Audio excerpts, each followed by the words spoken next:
17日咧已經好明顯改善啦。咁啊，咁不如邀請佢出嚟分享下好冇啊？Florence 係啦，你對住個熒幕講啊，係 OK。哇，大家睇下，聽唔聽到？聽到聽到聽到。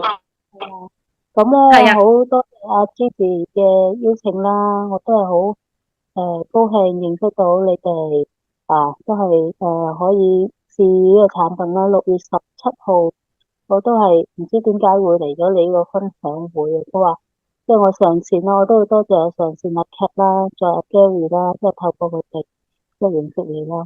咁我哋嗰日就去，我去到嗰陣時聽，其實都係又唔可以有半信半疑嘅，即係好似唔係好關我事。我雖然個牛皮癬咁樣啦，但係我好似我因為我都打緊針啊，其他嘢咁樣。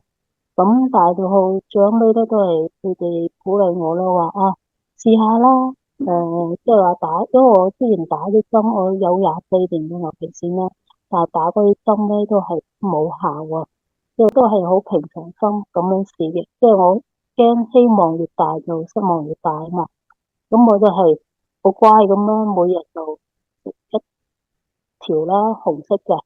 咁跟住食咗我諗1個禮拜到啦，咁我開始覺得有啲效果啦。